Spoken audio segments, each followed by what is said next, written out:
التمس من شيخنا وضيفنا المفضل الدكتور شيخ فضل الرحمن أن يتشرف وينصح طلابه وإخوانه.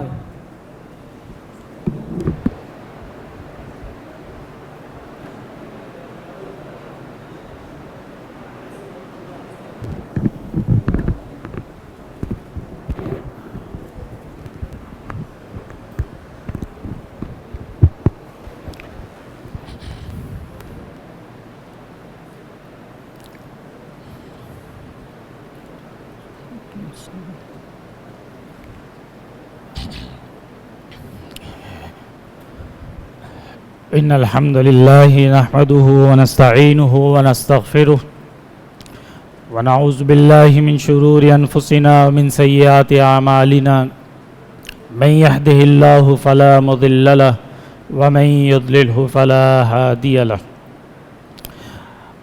أما بعد، السلام علیکم ورحمۃ اللہ وبرکاتہ. عزیز طلبہ کرام، آج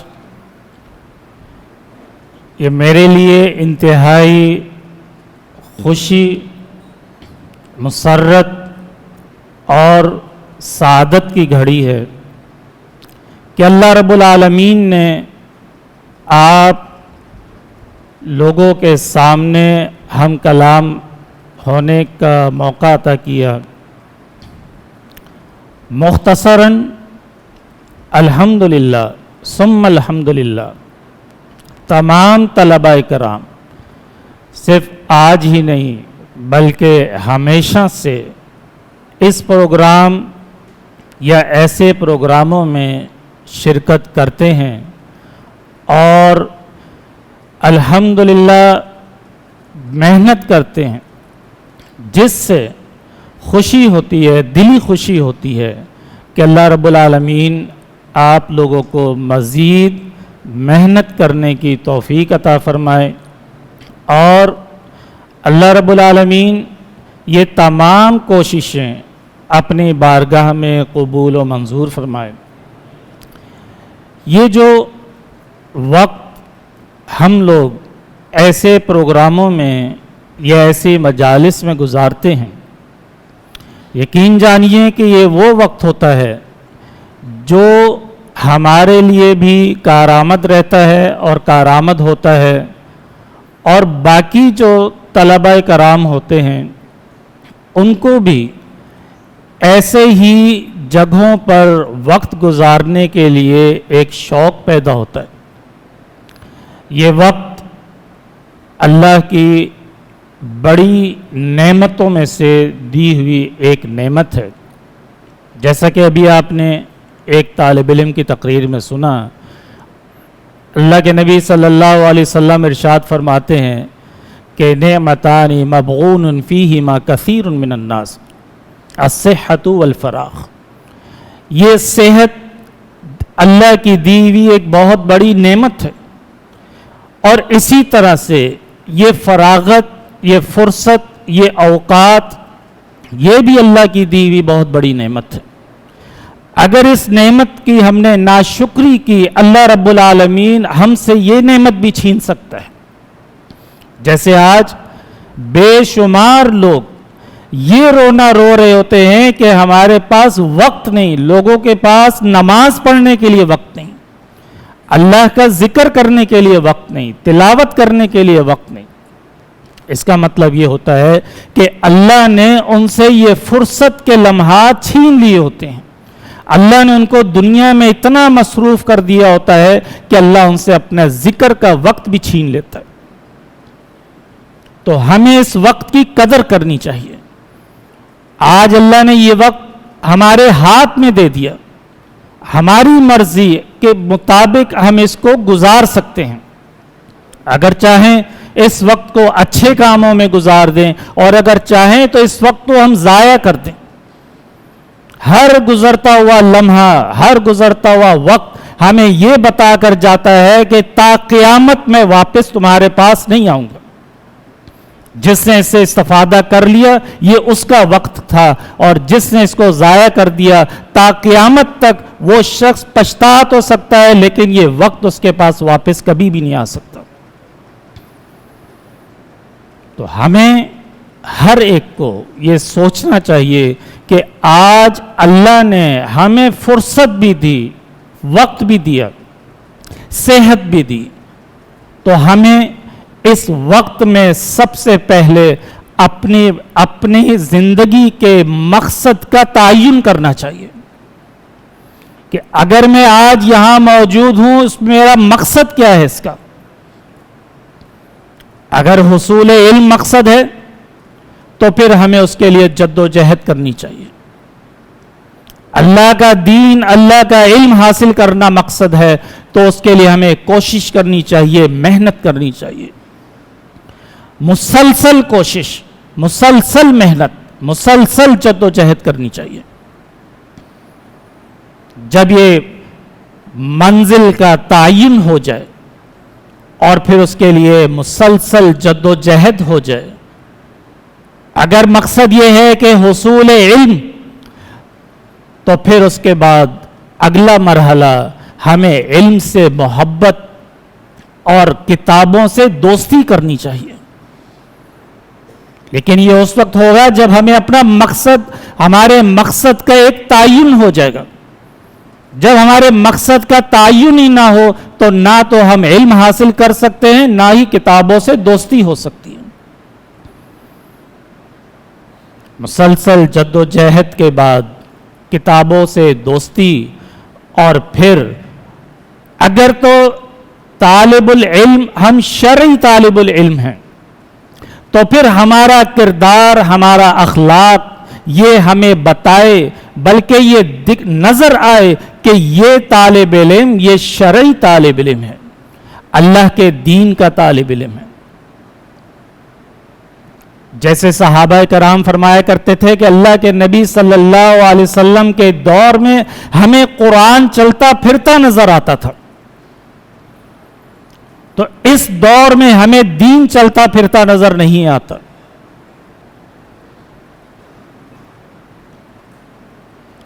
تو ایک طالب علم کا کردار بتا رہا ہو، اس کا لباس بتا رہا ہو، اس کی وضاحت بتا رہی ہو کہ یہ بچہ، یہ طالب علم، یہ اللہ کے دین کا طالب علم ہے، اس کا حلیہ، اس کی گواہی دے کہ یہ بچہ، یہ شخص، یہ اللہ کے دین، اللہ کی کتاب اور اللہ کے نبی صلی اللہ علیہ وسلم کی حدیث کا طالب علم ہے، تو اس کا کردار اور اس کا اخلاق ایسا ہونا چاہیے۔ کیا خوب کہا ایک شاعر نے، اس نے کہا کہ حسن کردار میں نور مجسم بن جا کہ ابلیس بھی تجھے دیکھے تو مسلمان ہو جائے۔ ہمارا کردار ایسا ہونا چاہیے۔ لہٰذا زیادہ آپ لوگوں کا وقت نہیں لینا چاہتا، یہ جو راستہ آپ نے اختیار کیا یہ کوئی آسان راستہ نہیں، بڑا کٹھن راستہ ہے۔ امام مالک رحمۃ اللہ علیہ فرماتے ہیں کہ اس وقت تک علم حاصل نہیں ہو سکتا جب تک اس کی راہ میں فقر و فاقہ اختیار نہ کیا جائے، جب تک فقر و فاقہ کی لذت نہ چکھ لی جائے علم نہیں آتا۔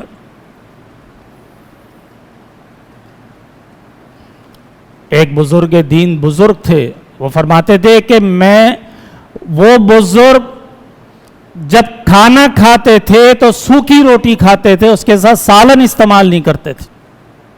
جب ان سے پوچھا گیا کہ آپ سوکھی روٹی کھاتے ہیں، وہ فرماتے ہیں کہ اگر میں نے سالن بھی استعمال کر لیا تو میرے مطالعے میں حرج آ جائے گا، میرے جسم پہ سستی آ جائے گی، اور وہ وقت جو مجھے مطالعے کے لیے دینا ہے وہ میں دے نہیں سکوں گا۔ بہت ساری مثالیں ہیں۔ بہرحال اللہ رب العالمین ہمیں صحیح طور پر دین حاصل کرنے کا، اللہ رب العالمین ہمیں دین حاصل کرنے کی توفیق عطا فرمائے۔ اللہ رب العالمین ہمارے اندر جو شرعی طالب علم ہیں ان کی اوصاف پیدا کرتے۔ آخر میں جامعہ ابی بکر اسلامیہ میں داخلوں کے حوالے سے تھوڑی سی کچھ گزارشات کرنا چاہوں گا۔ جامعہ ابی بکر اسلامیہ میں جو داخلے ہوتے ہیں عموماً لوگ نہیں جانتے۔ 10 شوال ہر سال 10 شوال سے جامعہ ابی بکر میں داخلے شروع ہوتے ہیں۔ یہاں پر داخلے کے لیے جو بنیادی شرط ہے وہ بچہ حافظ قرآن ہو اور پرائمری پاس ہو۔ اگر حافظ قرآن نہیں ہے تو کم از کم مڈل پاس ہونا اس کا ضروری ہے۔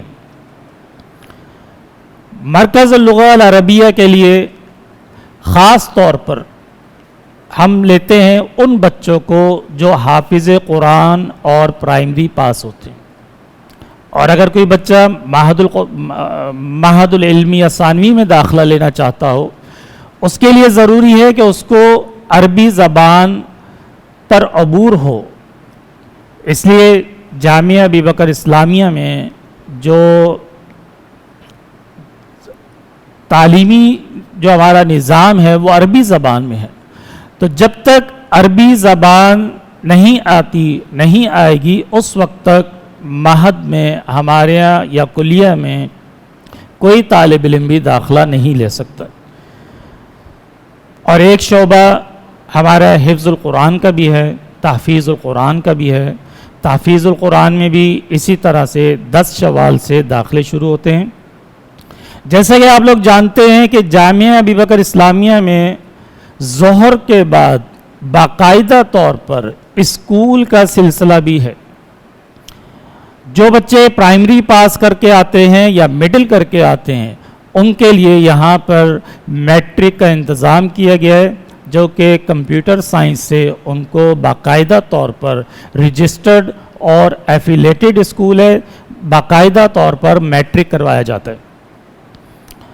اور پھر وقتاً فوقتاً یہاں پر شارٹ کورسز بھی کروائے جاتے ہیں، جس میں کمپیوٹر کے کورسز ہیں، انگلش لینگویج کے کورسز ہیں، اور مغرب کے بعد ڈپلومہ لغہ العربیہ ہے، جو کہ باہر کے لوگ جو عربی زبان سیکھنا چاہتے ہیں ان لوگوں کے لیے 3 ماہ کے مختلف جو ہے عربی زبان کے یہاں پر کورسز کروائے جاتے ہیں۔